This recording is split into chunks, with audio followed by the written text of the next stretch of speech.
You're listening to the Fertility Docs Uncensored podcast, featuring insight on all things fertility from some of the top-rated doctors around America. Whether you're struggling to conceive or just planning for your future family, we're here to guide you every step of the way. Hello, everyone. This is Dr. Carrie Bedient from the Fertility Center of Las Vegas, welcoming you to another episode of Fertility Docs Uncensored. I am joined by my cute, cool, and the other word that always comes to mind is craptacular. Courteous. Crazy?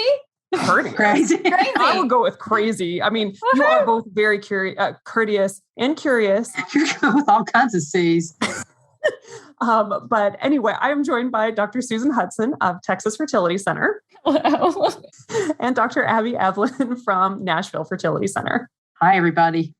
And we are very fortunate to be joined again by Dr. Shannon Ho, our maternal fetal medicine guest. So she specializes in high-risk pregnancies. She is hailing from Columbus, Ohio. And so, Shannon, we are delighted to have you back again. For having me, guys. It's my pleasure. So we were just rambling on and on about various vacations that or trips that we have gone on, that I know we have talked about that multiple times, and it has gotten progressively more challenging with all the crazy COVID stuff going on and surges and this, that, and the other thing. But have you guys gone anywhere recently? We took a trip up to New Holland, Michigan, which was it felt very safe. It felt very fun and outdoorsy. We drove there. Took the entire family and rented a cottage on the lake and had a wonderful time. Ooh, what's in New Holland, Michigan? Is it like a cute little town? Are there good places to like shop and stuff? Yeah, they have a bit of shopping. They actually have a real life Dutch village because of the huge Dutch influence. Oh, that's cool. That's kind of cool. So that was really neat. You could try on the legit wooden shoes and walk around kind of thing. No kidding. And, try some of their more kind of authentic Dutch foods and things like that. And then they're known in particular for their brewery there, which is a New Holland brewery. So that's where their headquarters is at. So if anybody has a chance to stop by, it was wonderful food, delightful beverages, and very family friendly, which is always a good thing. That's cool. That's cool. I remember trying to make a Dutch apple pancake at one point. And it was made in a skillet. Like you put the entire batter in a skillet. In Minnesota, they call them pannekuchens. Bless you. Yeah, there's this restaurant and when they come serve it, just like you're talking about, it's in the thing and they come out and they're like, pannekuchen. I'm serious. It's from my Mayo Clinic days, and anybody who's in Minnesota, they're going to know what I'm talking about. How in the world do you remember that name, Susan? We spent a reasonable amount of time at Pannekuchen. Pannekuchen. That sounds delicious. I remember when I tried to make it, it would poof up really, really high. And then you add in whatever apples or whatever fruit you were putting on it. And then the whole thing collapsed down. And you had a limited amount of time to eat it before it all really got dense. So that's in a skillet you do that? Like a small cast iron skillet. Which cast iron makes me think of a Dutch oven. So maybe there's some version of that in a Dutch oven, like what you cook with on a campfire and stuff. Oh, yeah. I don't know. Wonder how that got its name. Maybe that's the kind of cooking you do, the Dutch do. I don't know. I don't know. I haven't experienced their cuisine in its entirety, but I've met few foods I don't enjoy. So, were the wooden shoes comfortable? Because they don't sound comfortable. No, they are, as you imagine. The key to, I guess, wearing these is you have to wear multiple thick layers of socks. Ah. Yeah. So we were up there in the beginning of August. So you could, even for New Holland, it was hot. And then putting on all these wool socks yeah. Yeah. So the cushioning comes from the socks instead of your soles. Yeah. Oh, that sounds like a really uncomfortable place to get a splinter. I did not come home with a pair of wooden clogs. Good call. A+ decision there. Yeah. Stick with the surgery shoes, Yeah, I'll stick with my dance clothes. They look similar. True. So is it a place that you would recommend that somebody go on vacation? Because I don't think I've ever been to, I know I haven't been to vacation in Michigan, but I'm sure Lake Michigan's really pretty. It was gorgeous. The lake is beautiful. Sunrises and sunsets are breathtaking. I didn't realize that there's like so much sand there because they also have like this place called, forgive me, I may have this wrong, Sleeping Bear Dunes. It's further north, but there's these big sand dunes because the area around there is mainly sand. So you could actually experience like the beach, but you're on another lake. Oh, yeah. The water's cold. I'm kind of a wuss. I've been spoiled by, travel down to the Gulf and so forth. So I was not interested in swimming for prolonged periods of time in the lake. But the family really enjoyed it, and it was real easy, and it felt safe. Another cool place to go, and I think it's in Michigan, isn't Mackinac Island? Oh, yeah.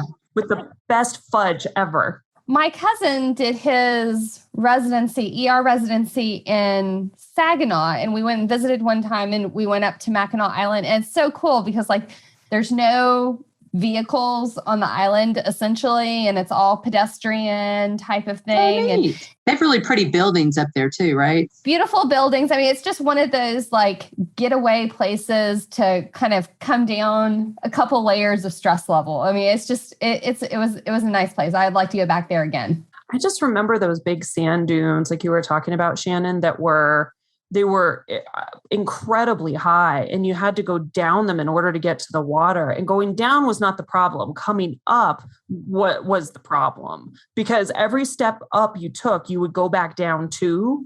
And so in order to actually make any traction and gain any altitude to get back up to the main roadway where like the cars were parked and you could actually like how you got out of there, you had to just run straight up what was this really steep hill, which at age, 12 felt totally fine and phenomenal. But I imagine doing that now with a picnic basket or a chair or blankets or towels or whatever. And I'm like, oh, that sounds terrible. How did my parents do that? All right. So let's look at the question of the day. What you got, Susan? Our question of the day is, could you explain options for mosaic embryo disposition? I was recently told that I have 2 normal embryos and 5 low mosaic embryos. My nurse said that we will try transferring the normal embryos first, but the mosaics are able to be transferred if we need them. When we're done growing our family, it seems like I'm going to have some embryos left over. Are there couples who would want to adopt a mosaic embryo knowing that there's a greater chance of miscarriage? Ooh, that's a heavy question. That is. So we should probably start out by reviewing what mosaic is. Abby, do you want to take that one? Sure. That's where there may be more than one cell line in the same embryo. And so I usually tell patients when we are doing genetic testing on their embryos, we already know when the embryo is only 5 days old, kind of what cells are destined to be the placenta and what cells are destined to be the baby. And so we don't want to take those cells away, but we take the cells from what are destined to be the placenta and we biopsy those. And sometimes about 1% to 2% of the time, the cells in the placenta can be different than the cells in the baby. And sometimes when we get our cells back, some of them can have a certain number of chromosomes and some of them can have a different number of chromosomes. And they can be missing a piece of a chromosome, they can be missing a whole chromosome, or there can be addition of either. And so if we find that there's 2 different cell lines, we know from scientific data, that there's a high risk of miscarriage in those patients or with those embryos. We generally don't recommend transferring those embryos first. Our kind of fear is we don't know which cells are going to be forming the baby. Is it the normal cell line or the abnormal cell line? And it makes us worried that the baby could be born with an abnormal a chromosome number. And that could lead to, complications with the baby if the baby is live born and makes it through the whole 9 months of pregnancy.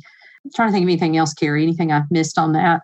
Well, I think that's the big stuff. I mean, it's just that it's different than a clear abnormal, because a clear-cut abnormal means that the majority of cells that we biopsied are abnormal. Mosaic is that, just like Abby said, there's a mixed number. Some read as normal, but some don't, and it's a higher percentage than what we want to see to call it truly normal. So in our clinic, and I think we probably all have different guidelines. I honestly don't know what y'all's guidelines are. Kind of what we do at TFC is we break up the decision making between there's high and low mosaics, which you mentioned that your mosaics were low. And that has to do with the percentage of cells that are abnormal. The way we kind of look at it is we know we have better pregnancy rates and less miscarriage rates with low mosaics. So we'd prefer to transfer a low mosaic. So a lower number of abnormal cells basically is what you're saying. Right. But we don't say you can't transfer a high mosaic. We make our decision-making factor based on the actual chromosome that's involved. We have this little chart that essentially has green light, yellow light, and red light mosaics. In our clinic, we will transfer anything that's not a red light mosaic with the appropriate counseling and that type of thing. So really to the heart of your issue is, can you donate a mosaic embryo? And I would say, I think there are potentially couples that might consider a mosaic embryo.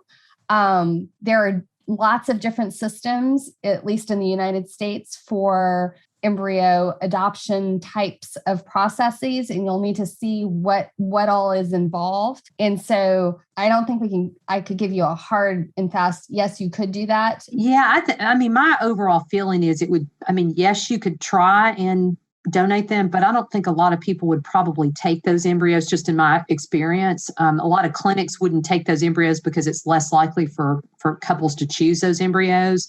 In our clinic, we just want to make sure if you decide to transfer an embryo like that you have appropriate genetic counseling to prepare you, as best we can for what would happen if you had a live-born baby with that genetic abnormality, with the abnormal cell line. So Shannon, this is actually a great question to have you on with us for. Because we're doing all this testing before there is any baby there. You do this testing when you're doing an amniocentesis or CVS. Actually, it's called a CVS in your realm. I was going to say CVS for us. Like how often do you see mosaic results after there's a baby that's actually in gestation? And what do you do when you see them? It's not that uncommon. We do tend to pick this up more with the CVS or chorionic villus sampling that can be done in pregnancies. That's one of the forms of genetic testing to kind of figure out what's going on with the baby. And sometimes certain families want to know as soon as possible, and CVS can be done a little bit earlier than some of the other forms of genetic testing, which would be something called an amniocentesis. A lot of times if we get this mosaic, we have a genetic counseling team. We sit down and we talk with the patient. And just like you kind of mentioned, the green light, yellow light, red light, there's not all mosaicism is created equal. So I think that's the first thing, to kind of have that discussion. It also kind of brings into play, some of the patients may realize they may be a carrier of this said mosaicism themselves. So that's always interesting and kind of leads to some kind of genetic fact finding on their end. For us to kind of get a better handle on what's going on with the fetus, we will usually recommend an amniocentesis, which we do those a little bit later, closer to 16 weeks and beyond. We ideally, the amnion has to have fused with the uterine wall for us to get that needle in and to collect that fluid that contains the baby's actual skin cells. So a direct form of us testing genetically what's going on with the baby. Because as was said earlier, the different cells for the placenta, different cells for baby. And so that's how we kind of get a handle on that. And unfortunately, with kind of some of the rules, boundaries, limitations that's going on in our current state, families only have till about 20 weeks to try to decide how they're going to handle this and what they're going to do and what does this kind of mean for the life of their baby. I practice in the Midwest, so there's not a lot of termination that is happening for the mosaicism, but down the road, it does lead to more growth restriction. We can see more preterm premature rupture of membranes.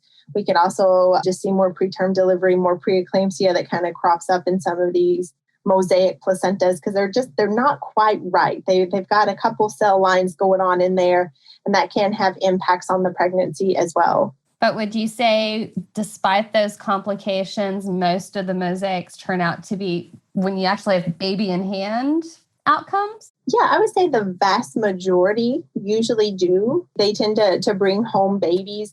I would say there's probably a slightly higher amount of first trimester miscarriages associated with those. Yeah. But it seems like once things kind of set up shop, it tends to go okay, albeit we do screen for those issues that I described. Well, and to be clear, I just want to be clear that, the embryos that a patient has that are mosaic, once they implant and grow and then you see them, it's a little bit different than our counseling and saying the likely. In my experience, it's very rare for a mosaic embryo to even implant and get to the point where there's a baby with a heartbeat. But you're saying once they get to that stage and they get to you, then a lot of times the baby does okay at that point. Yes. So the embryos already had to go through a lot of hurdles to get to you. Absolutely. All right. So what we were planning on talking about today is we've done a couple of episodes on COVID and just how it looks from an epidemiological perspective, how it looks from... But I bet it's been 6 months since we did this. Yeah, it's been a while since we looked at it. And so now we are fortunate enough to have somebody with us who is seeing it more on the front lines. I mean, the three of us REIs see it when patients come in with it, and then we promptly cancel absolutely everything because we're typically at a stage where we're like, oh, you're sick? Okay, well, this is not going to work. We're just going to stop and you let us know when you get better and we move on with it. Well, for Shannon, her patients are pregnant and there is no canceling anything. She has to deal with them and see them no matter what. Yeah. So Shannon, what has your experience been? I mean, you mentioned that you're having, we are all having, in all the parts of the country that we're in, a surge right now. So what are you seeing in your day-to-day life and rounds? So we are seeing a lot of the unvaccinated pregnant women are becoming severely sick with COVID. They are ending up in the hospital. They're ending up intubated.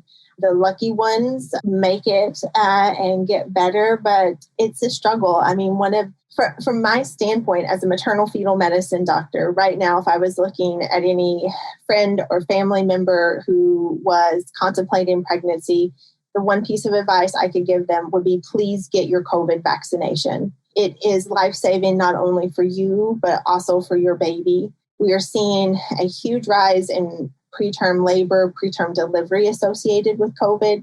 This is an infection that does cross the placenta. It causes more blood clots or what we call infarctions in the placenta. So it makes the placenta that doesn't work as it should, which causes growth restriction in babies. We are seeing more stillbirth. I think that was the first thing that I picked up on last year when this all started, was I started hearing from all my OB colleagues of stillbirth. I mean, stillbirths are something that, oh my goodness, I can remember in residency, like just... It's horrible. Oh, there really is almost nothing worse. Truly. There's a few things that are worse, but almost nothing worse. And we live in a world where, at least in the United States, we shouldn't see many. And it's heartbreaking. Well, and I think a year ago, we were taught, I remember us talking about it, but I think back then there wasn't a true link for sure between COVID and stillbirths. But what you're saying now is so we can tell our patients there is a true link between COVID and stillborn babies.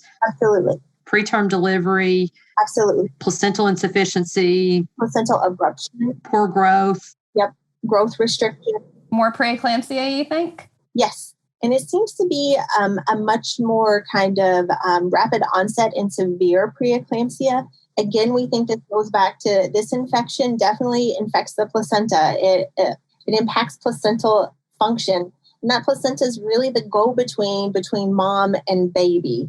And when you damage that link, it has far-reaching implications.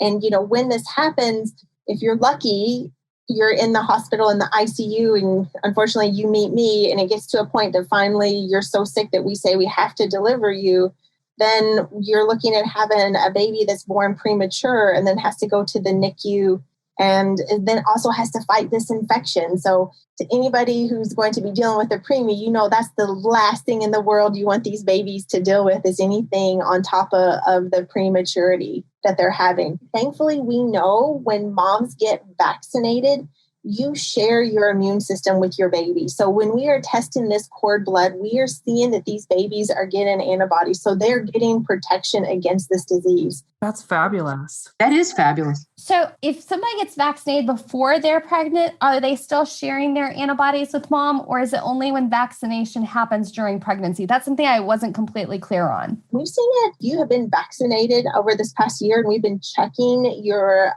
antibodies. We have been picking up antibodies. Okay. Now, we're still young in this game, and we are talking, one of the bigger public health pictures is, should we do a booster shot to those or that are 8 to 9 months out?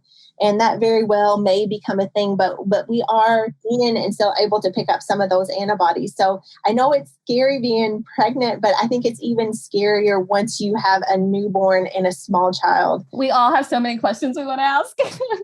Let me ask one quick question about antibodies. What about breast milk? For breastfeeding moms, does the antibody go through the breast milk? Yeah, we are picking it up in breast milk. So that's another. I've had some of my moms who have specifically in one pregnancy, they pumped like crazy when they were vaccinated and kind of stored up some of this breast milk, and they're now giving it to their kiddos. Yeah. They're now having to go to preschool or having a second baby, and they kind of got their COVID stash. Yeah. That's brilliant. Yeah. I didn't know that. That's awesome. Yeah. So, if you were to ask me hands down, what is the number one thing right now that you would ask of a pregnant woman, I would say, please get your vaccination, because you're not only impacting your own life, you're impacting the life of your baby. And we just don't know long-term what it means to these kiddos that experience this infection in utero. We know that there's a certain subset of adults who, when they experience this infection, they become what we call long haulers, meaning they have cardio and pulmonary, meaning heart and lung issues that are still chronic and going on, and they never bounce back. And so we don't know what that means for that developing fetus to get that infection in utero. Wow, that can be scary. So the $1 million question that I feel like I am facing more and more is I tell people, if you don't get vaccinated and you do get COVID and you do get pregnant, there's this really long laundry list of problems that can happen. But the next thing that they ask is, well, what happens to the baby if I do get the vaccine? And I can answer some of the fertility questions, at least based on the information we know. We don't think it impacts your fertility at all, but you're in the best position to see this because you take care of the really sick ones and you get called in on the complicated cases. And I remember when we were recording the last episode, you were referring to, I think, twins. And you're like, oh yeah, we don't really bat an eye about that.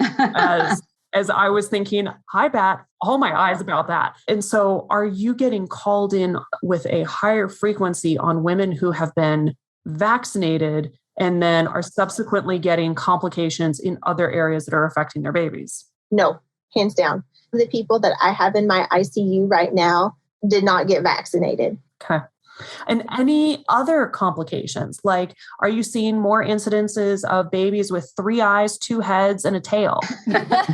No. The technology of this vaccine, it has been around for a while. The last time I looked on SMFM, I think we have data now on 140,000 vaccinated moms. Wow, that's a lot. And none of them had any complications that was related to the vaccine. That's good to know. Fabulous. The vaccine is a small amount of liquid. It basically goes in your arm. It primes up the maternal immune system to recognize a real specific part of this virus. It's called the spike protein.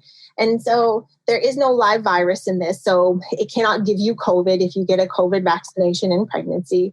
The vaccine is readily absorbed. It basically tells your immune system, hey, friend, this doesn't belong here. So then if you're exposed to this unsavory friend, your body's like, no, not today, devil. We're not going to do that. And it's already got a jump on it, and it goes after this. Carrie, I think you and Shannon are related. That sounds exactly like something you'd say. Hey, friend, you're unsavory. Get out of here.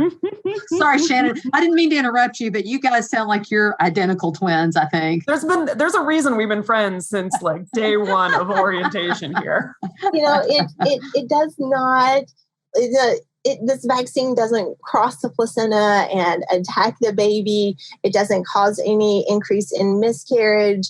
it can only help. And we're still collecting data, in my world, one of the high risk conditions that we deal with a lot is an autoimmune disease called lupus. And we are finding in some of these moms who are infected with COVID, they actually make a lupus anticoagulant, which does attack the placenta. It does attack baby, anyone who kind of is in my realm. You say lupus, we all kind of set up a little straighter. There's a lot more pregnancy complications with that. So we think that may be driving some of this miscarriage rate, some of the placental abruption and the, we call it thrombosis or blood clots that we're seeing in the placenta. So if you could do anything to avoid this infection, you want to do that. And especially with this Delta variant, it's really hitting moms a lot harder, because I know myself and my colleagues included, when this whole pandemic first started, we really didn't know what was happening with pregnant women because we didn't have a lot of data. So we're like, maybe we're going to get lucky, dodge a bullet. Maybe this type of respiratory disease is not going to really hit our moms super hard. But as it's kind of evolved, we're really seeing an intense kind of attack on the maternal lungs from this particular variant of this virus. And the good news is our vaccines work. The Moderna vaccine, Pfizer vaccine, even Johnson & Johnson. I basically tell my patients, whatever you could get your hands on, take it. That will help you and protect you. So I have two questions. One, if somebody has the choice between an mRNA-based vaccine or Johnson & Johnson, do you have a professional preference? And my second question is, if somebody gets COVID, are we seeing a difference between first, second, and third trimester exposures? Because we all know we have lots of viruses that if you get exposed at a certain point, you're kind of okay, but if you're at other points, you're not. So those are my two questions. Yes. So I would say ideally, I would probably go with a Moderna or Pfizer. There's just overall better data on those. That being said, if it was no vaccination or Johnson & Johnson, get Johnson & Johnson. So that's why I kind of tell my moms like what you could get your hands on. Then the next part of the question.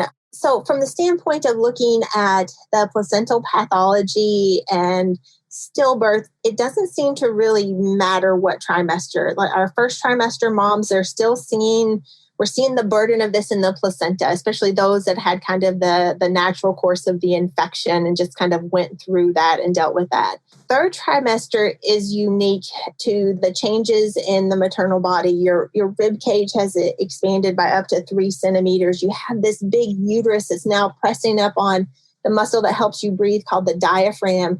And it just can't work as it should. And this virus very characteristically will make moms breathe super, super fast. So we're talking like 60 times a minute. So Our normal respiratory rate is 12 to 20. I don't even think I can make myself breathe 60 times a minute. And, you struggle to get the right amount of oxygen, not only to mom, but also to baby, because we know that babies need an oxygenation on the maternal unit of 95% or better. That is optimum for those growing tissues and that fetus to stay oxygenated. And that's what really becomes the hurdle in that third trimester is we can't keep the oxygen up. And we try to do things like the high flow nasal cannula. We really try to avoid intubation. One of the big things with COVID is the proning, which means if you flip over kind of like a pancake and put you on your belly, that lets your lungs actually work better. But can't do that in pregnancy. Uterus that's like, 30 weeks, 35 weeks, you just can't do that. And so that's when we're having to step in and deliver these babies early just to keep mom on the mend. And sometimes despite our best efforts, we're losing moms, unfortunately. So I have a question kind of related to that. If a patient's listening and they say, gosh, I just had COVID last month, maybe I should wait 3 or 4 months before I get pregnant just to make sure that all the bad humors are not hanging out in my system. Is there any data or do you guys have any recommendation for if somebody wants to conceive, should they wait for a certain period of time? Or in our case too, should we wait to transfer an embryo till somebody's been COVID-free for 3 or 4 months to avoid these complications? If you have the luxury of time on your side, I don't think that's a bad idea because there are these different acute phase reactants that are getting generated by the immune system when it's kind of trying to deal with this infection. from a maternal fetal medicine standpoint, this is a pretty severe infection. And I think you should probably, to your point, give yourself a 3 to 4 month grace period to kind of get the evil humors out and get everything optimized, because the maternal physiology changes so much in pregnancy. We ask a lot of our bodies to carry these babies. It's work. It's hard. It's the most dangerous thing we do. Yes. And like the culmination of this is a process called labor, which it's called labor for a reason, friend. It's not easy. Okay. So anytime that you can, come into this and you're, geared up and optimized, that's always going to be better outcomes for your baby. Most recent data that's coming out of the Journal of Morbidity and Mortality, it looks like patients who have had a native, they got COVID, they didn't get vaccinated, following them over this past year and looking to see, do you get COVID again? And having had a COVID infection increases your likelihood by about 4-fold of getting COVID again. Wow. I didn't know that. Why? That doesn't make sense. You would think that you would have some natural immunity now after getting it once. Or maybe the virus knows its way in your body. Maybe you've got some special je ne sais quoi that the virus likes. Right? Exactly. So, I talk with my patients about that as well. When I have people who say, well, I've already had the infection, so it doesn't matter. You're going to be at risk for getting it again. I would still recommend getting vaccinated, even if you felt like you had COVID back in November, and you're looking at pregnancy. I would get vaccinated. I also talk to my patients about having close contacts around the baby vaccinated. This is the Carrie's husband's field here in the pediatric world. I mean, you really don't want people around your newborn that have been unvaccinated. So I kind of give dads homework too and explain to them that they should get vaccinated. Yeah, because absolutely. They're a close contact with mom, and whatever job they do or, whatever social circles they're running in, they're at risk for bringing this home to mom. Because I've had moms who have done everything right and tried to protect themselves in a bubble, but their husband went out and was exposed and then brought it back. So the one other question I think all of us have gotten, and I think I know that what you'll say, but I'm just curious to hear what your thoughts are. With the vaccine, I saw 3 people last week that said, oh, so you really think I should get the vaccine? And I'm like, yes, you need to get the vaccine. And then the next question is, well, should I wait till after the first trimester? Should I get it? In some patients, it's like, should I get it now when I'm not pregnant? Or if I'm pregnant now, should I wait till after the first trimester? Is there a better time, or is now a great time? That's what I keep telling them. Get it now. Yesterday, if not before. Yes, now is a great time. The one thing, if you just grabbed me off the street and was like, hey, what can I do right now to have a good pregnancy outcome? I would say, get yourself vaccinated. This is a very low-hanging fruit. We know the vaccine works. We have some of the best data on this vaccine. I mean, we normally don't have outcomes from 140,000 pregnancies to base any of our advice on. We kind of, work in a field of smoke and mirrors. I mean, realistically, information about the vaccine at this point is the biggest study of the human race. Yeah, absolutely. Yes. And, you're protecting your baby. You're giving them a leg up because, like I said, I'm dealing with children who are, my own children are not of an age that I could get them vaccinated. And that's scary because they still have to go to school and do things like that. And again, our game is I want moms to be happy and healthy. I want them to have happy, healthy babies. And I mean, COVID is here to stay. It is not going away anytime soon. And the fact of the matter is we're in a pandemic. So, I still recommend all the things, all the hand washing, wearing a mask, and getting vaccinated. And that's going to protect you and your baby. I mean, this is so rarely do we get an opportunity where we can, vaccinate 2 people at one time. It's really an amazing thing. To my moms who are doing it in the 3rd trimester, that's typically when we will give what's called the Tdap, the tetanus and acellular pertussis. Ideally with the COVID vaccine, you should not have had any other vaccines for 2 weeks. So I do have some questions with some of my moms in the 3rd trimester who are like, well, which one should I do? I want them to do both, but I would say go ahead and grab that COVID and get started on the COVID. So now that we're heading into flu season, if somebody's thinking, because I'm sitting here going, I need to get my flu vaccine. It's almost September, but I'm also hoping to get my 6-month booster. And I'm hoping to get my 6-month booster about September 23rd is when I have my appointment, hopefully. You already have an appointment. I'm impressed. Well, I made an appointment with the assumption that by that time it's going to be approved. That's a great idea. I'm going to do that. That is a good idea. I'm a planner. So is it one of those situations where like I should, if I'm wanting to do that, like plan to get my flu vaccine like as soon as possible? Or would you put off your flu vaccine? It's not one of those where rubella and varicella, you can get them both at the same time, right? So as of right now, on the first set of vaccinations, one of the questions that they ask and is necessary is that you've not had any other vaccination in the prior 2 weeks. So yeah, I would try to go ahead and get that. Then I'm a big believer in the flu vaccination as well in my pregnant patients. So to me, there's no wrong time to get this vaccine. Anytime you can get it, I think is ideal. Now, we don't have any guidelines as of right now about the booster. I don't know if it's going to be different for our moms who've already, like, let's say, been through this vaccination series and it's now coming on 9-10 months and they want to get a booster. I don't have data on that. I can't speak to that. I don't know if they're going to put that kind of, no vaccines 2 weeks prior hold on that. Because I know one of my partners was pregnant and delivered this past March, and she was really bummed out because she had gotten her Tdap and then went to get her COVID vaccine. And it was a week later and she had to kind of get pushed down the queue a little bit to get that because they did want a 2-week period without any other vaccination. I don't know if some of that was just because they didn't want to kind of cloud the picture. If somebody was complaining of any type of symptoms, they just wanted it to be straight. You've just had your COVID vaccine only.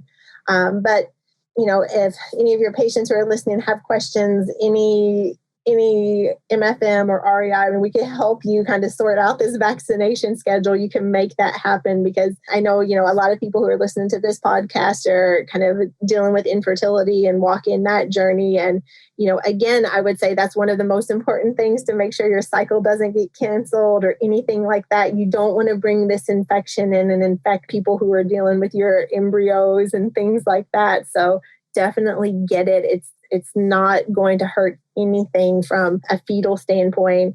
It does become interesting in our moms who are super sick and end up hospitalized with this particular disease process, and then they recover, and we're putting some of them on aspirin and a blood thinner called Lovenox to try to treat some of these potential complications of some of these blood clots and things like that in the placenta. We're recommending some antepartum testing because we're seeing this impact fetuses. And, the big thing, we want to avoid stillbirth. We don't want anybody to lose their baby over something that's so preventable. Yeah. Thank you so much for sitting with us and talking with us, Shannon. It is a delight to see you and talk with you and hang with you. And so it is just a pleasure. Thank you. The honor was mine. Thank you guys for having me. It's always fun to hang out with you guys.